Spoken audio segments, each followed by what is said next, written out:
What's up, Kansas City? My name is Terry Riley, and I'm here today with a special guest, D. Brown, with a new book called Bug.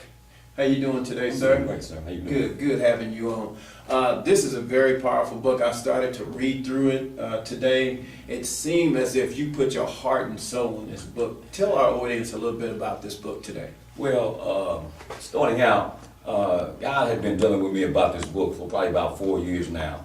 The book is called Bug Straight Talk, basically telling about my life and the journey that I took through 16 years of prison. And I wanted to put it in a book. When I first got out of prison, I wanted to write the book, but I just didn't really want everybody in my business like that. But God, just dealt with me over the next couple of years. So, I put the good book together, and it just came out right, and God blessed it. I believe it's anointed. I believe it'll change anybody's life who reads it.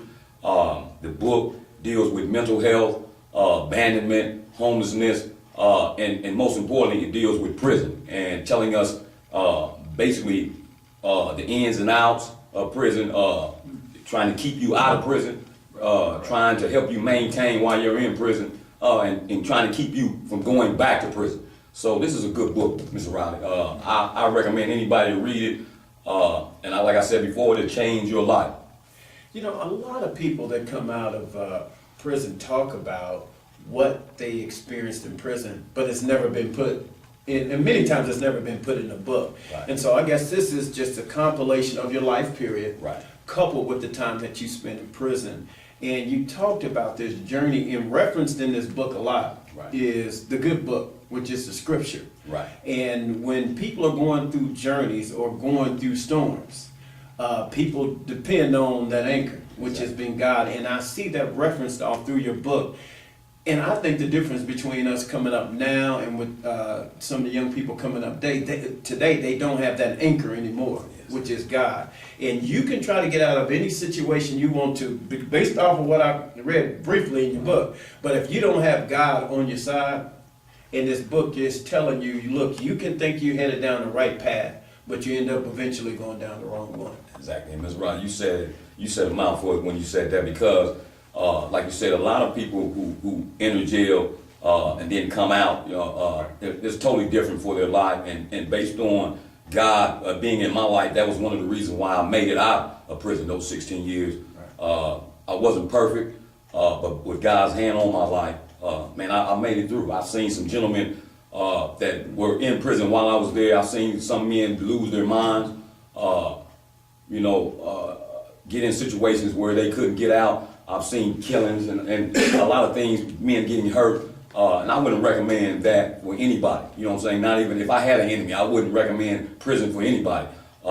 And right now in society now, I just believe that it's geared toward our youngsters. You know what I'm saying? I just believe that this is my theory, that is it's a modern day slavery. You know what I'm saying? And it's all about the money right now. If you can get $25,000 to $35,000 inmate, per year, you'd be better off sending those individuals to college or to the war, in a sense, instead of putting all the burden on the taxpayer.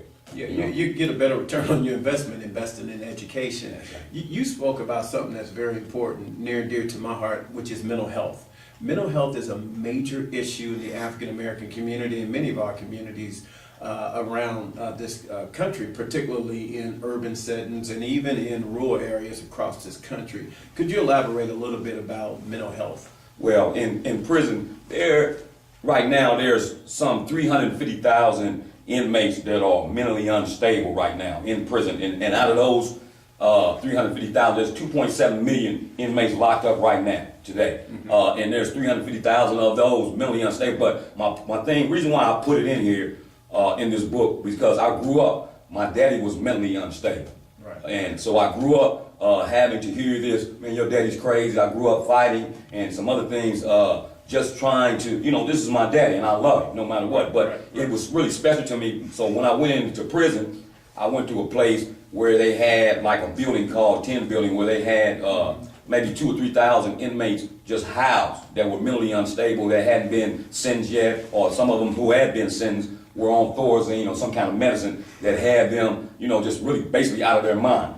Some gentlemen were trying to get off the time. They took medicine and it just messed them up. Some gentlemen whose minds just couldn't handle the pressure of prison just snapped. So when I put it in here, Mr. Roddy, it was just special to me because I dealt with it all my life.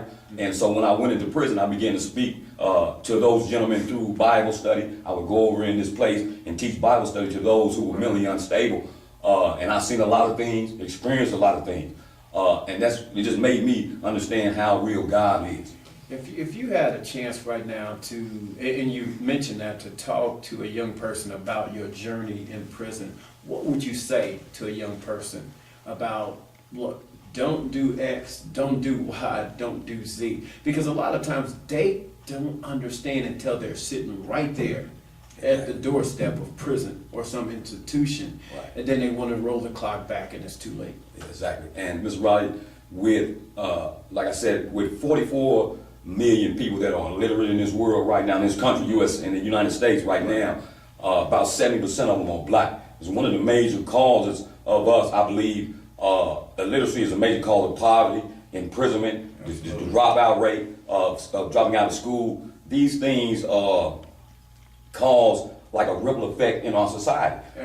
If you can't, as a young man, if you can't read, or a young woman, if you can't read, you can't do math, you can't do science, you can't comprehend what you read, you can't fill out a job application. You can't find a job, so therefore it leaves you 2 or 3 alternatives. Either you're just gonna be a bum on the street, or you're gonna do something illegal, rob, steal, drugs, or whatever, dealing with those things that'll get you in prison. You know what I'm saying? And it's a road where you can say, okay, there, like in the Bible says, there's a way that seems right to a man, but that way leads to destruction. Right. I just believe, as in this book right here, and just me personally, if I was to tell someone about prison, and then just, and I'm trying to get my words together, but my thing is, if I was talking to a young man, there's no other options. You know what I'm saying? Other than getting a job, you know what I'm saying, going to school, because without an education, you will find yourself in this place, or you'll find yourself dead, based on what's going on in the community right now in our society.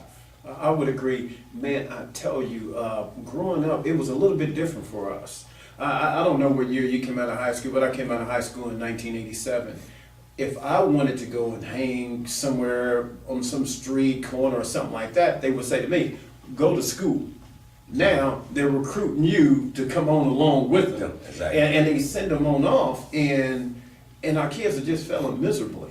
And we had a stronger foundation, many of us did, when I was growing up, but a lot of young people are just making wrong decisions, but a lot of that is contributed to the individuals that are raising them. Exactly. And so, and you mentioned this whole piece about education.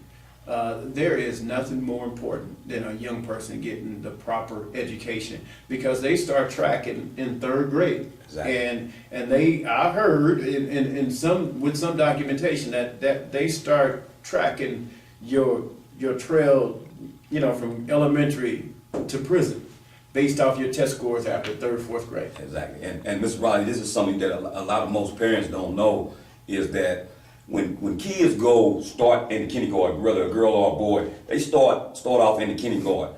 If the young boy or the young girl is too active or whatever case, they recommend that they be in special education. Mm-hmm. Now, this is where that ripple effect starts at. So if your son is put in special education based on the teacher not being able to teach him, or to really handle him, or to create a different learning curve for him, mm-hmm. then they'll put him in special education. Now, 3 years, when he gets to the 6th grade, he's 3 years behind. Every year they're teaching him, he's behind. By the time he gets in the 9th grade, he's 16 years old. He can't read. He's reading on the 3rd grade level. So now, instead of having the peer pressure of the kids laughing at him, and those things like that, he drops out of school. Mm-hmm. You know what I'm saying? So that ripple effect starts even early as the kindergarten. It's amazing he said that. I'm doing some work with a school right now. I asked this young man, I said, why are you acting out, and why are you acting the way you're acting? He said, man, I don't want, my term for reading was coming up. I didn't want everybody in here to know I couldn't read. Exactly, in there. Yeah. See, and when you're embarrassed like that, you tend to just say, hey, what is the quickest thing I can do? Let me get kicked out of the classroom. And so that you don't have to deal with that. And so you got the perpetual poverty coupled with a kid not having an education. It's a recipe for disaster. Exactly. And that's why funeral homes are too busy. When I talk to people, funeral home owners that are African American or even the Caucasian ones, they said, I wish I didn't have as much business as I have right now. Man, that's a shame. That's a shame. I wish I didn't have as much business as I have right now. But you know what, Mr. Rod, I think what it is that even our culture as a whole, I think we've lost a lot of hope. Like you said, when we were raised, we had a certain pride about who we were, where we came from, who our family was. Right now, a lot of youngsters don't know who their mother or their father is. And it affects them in certain ways that we don't, just like kids raised without a father. Most of them, 90% of the men that are in prison right now was raised without a father. Right. You know what I'm saying? 85% of the women in prison right now were raised without a father. So, you know, that effect of not having a father, because we know that most women raise the kids nowadays because the fathers are not in the picture. But a woman can raise a man. You know, she can raise him to a certain point, but once he becomes a certain age, you know, he needs a man to bring him validation, to bring him into manhood. I got a section in my book called Fatherhood versus Manhood. And it talks about those things that we're talking about right now, giving an explanation of what fatherhood really means, what manhood really means. And I wish everybody under the age of 25 could get this book and read it. And it'll change the way that they see life, the way that they see themselves, and it'll make life more important, because I think our culture has lost hope in everything that they've done nowadays. You know, and something so different now, man. And I was reading this book the other day, and it gives you tips on raising a son. And I was just reading the book. Man, I can remember until, I don't know, I was in high school or something, where I used to just, every time I see my dad, I used to give him a kiss on the cheek, give him a hug. Right. And I just remember my dad doing that, and that just, you know, you just had that connection. See, now people are trying to let their kid, I want my kid to grow up hard. I'm like, what? It was a brother playing just some crazy rap music. I don't even know what song it was. Just cussing away. Son, same age as mine, 6. And, you know, it was about a year ago, he was 5. And I said, why are you playing that and you got your son in the car? He said, well, I want my son to know where he's from, what hood he's from. I said, well, can he rep that block? Will he own that block? I said, won't you teach him how to own a block? Exactly. Instead of repping a block. Exactly. And see, that's what we need to do, you know, and let them know it's relevant to be intelligent. It's cool to be smart. You know, I heard Michael Bays talking about the cool campaign on being smart. Right, right. You know, and you have kids that dumb themselves down so that they can fit in. And Mr. Wright, you're exactly right. I got this. I go to a school called the School of Success over there at the Metro Tech. I teach life skills on Mondays and Thursdays. I got a bracelet that I give out to all the kids, and it says Wisdom's Child on one side, and then it says Dare to be Different on the other side. And I take pride in these bracelets because it gives the kids a sense of pride. You know what I'm saying? And it teaches them to dare to be different, no matter how smart you are or what you're facing in life. You know what I'm saying? I'm gonna dare to be different, and I'm one of Wisdom's children, based on the things that I'm learning. Because my thing is, when we talk about education, literacy, and all those things, we have to teach our kids, and that's one of the reasons why I go over there to volunteer. They don't pay me to go over there. I go over there to volunteer just to see these kids progress and succeed in life. I don't want to see none of them fail at life, and I wish I could go to all the schools and tell them. And by the grace of God, I'll get that opportunity. I really believe that. Yeah, and it's going to take men, in particular African American men, to come out, get involved, and make the change necessary. Exactly. And so, man, I really appreciate you coming on. And the book is called Bug.